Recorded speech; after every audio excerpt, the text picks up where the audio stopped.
আমার শ্বশুরের পক্ষ হতে মোটরসাইকেল দিতে চায়, আমি নেব না বলেছি, কিন্তু তারা বারবার মোটরসাইকেল দিতে চায়। আমার পরিবারেও সেটা গ্রহণ করতে চায়। আমার পরিবারকে বোঝাতে সক্ষম হয়েছি, কিন্তু শ্বশুরবাড়ির পক্ষকে বোঝাতে পারিনি। এ মাসে মোটরসাইকেল কিনে দিতে চায়, এটা গ্রহণ করা ঠিক হবে কিনা? আপনি যখন নিতে চাচ্ছেন না, ওনারা দৌড়াদৌড়ি করছে, মোটরসাইকেল আপনি আমাকে দিতে পারেন, তাহলে মাসআলাগত ভাবে শ্বশুরও বিপদে পড়বে না, আপনিও বিপদে পড়বেন না, কারণ আমি তার মেয়ে বিয়ে করি নাই। সো আমি নিলে সেটা যৌতুক হবে না, আর আপনার শ্বশুরের দেওয়ার শখটা পূরণ হয়ে যাবে। কিন্তু সবচেয়ে সহজ সমাধান। আর যদি এই সমাধান আপনাদের পছন্দ না হয়, তাহলে আমি বলবো আপনি আপনার যে মহারণা 85% পরিশোধ করেছেন, বাকি 15% আপনাকে পরিশোধ করতে হবে। তার সাথে এই মোটরসাইকেল পাওয়া না পাওয়ার কোনো সম্পর্ক নেই।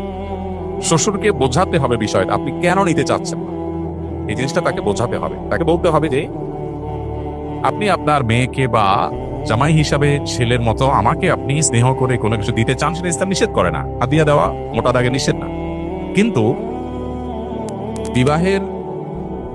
বিবাহের আগে পরে ছেলে পক্ষকে এই জাতীয় জিনিসপত্র দেওয়াটা সামাজিক কালচার সংস্কৃতির অংশ হয়েছে।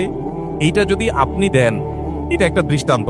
আরেক বাবা তিনি তার কন্যার জামাইকে তা দিতে হবে, মানসিক চাপ তৈরি হবে, কারণ সমাজে যখন সবাই দেয় একটা রেওয়াজে পরিণত হয়।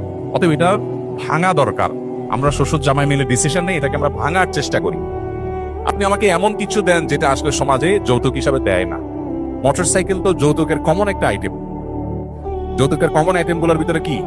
মোটরসাইকেল, ফ্রিজ, টিভি, সোফা, তারপরে এই জাতীয় আরো যেসব বিষয়গুলো আছে, এগুলো হলো যৌতুকের একেবারে কমন আইটেম। আপনি ডাইরেক্ট যৌতুকের আইকনিক আইটেম দিলে যৌতুকটা সমাজে আরো প্রতিষ্ঠিত হবে।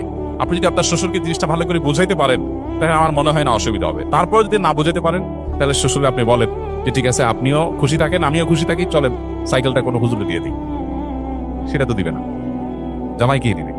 তাহলে বোঝা যাচ্ছে যে এটা আসলে মেয়ের সুখ শান্তির জন্য বাবারা ব্যাকুল থাকেন, যে জামাইকে একটু কিছু দিয়া টিয়া হইলেও যদি একটু পাও রাখা যায়, আমার মেয়েটা একটু ভালো থাকে। সেজন্য আপনি বলবেন যে আব্বা যান, শ্বশুর আব্বা যান, আপনার মেয়ে আমার কাছে নিরাপদ থাকবে ইনশাআল্লাহ, মোটরসাইকেল দিলেও না দিলেও আপনি কোনো টেনশন নেবেন না, বরং এটা দিয়ে আমরা ভালো কোনো কাজ করি, বোঝানোর চেষ্টা করবেন। তারপরও তিনি যদি অঢেল সম্পদের মালিক হন বা অনেক সম্পদ তার থাকে, এবং তিনি তার মেয়ের জামাই হিসাবে আপনাকে এটা দিচ্ছেন, আরো মানুষকে দেন, অনেক মানুষ এরকম আছে, তাহলে সেক্ষেত্রে এজ এ হাদিয়া এটা নেওয়া মৌলিকভাবে নাজায়েজ না। যদি সেটা আপনারা শর্ত দিয়ে না নেন, জোর করে তারা দেয়, তাহলে এটা নেওয়া আপনার জন্য নাজায়েজ না।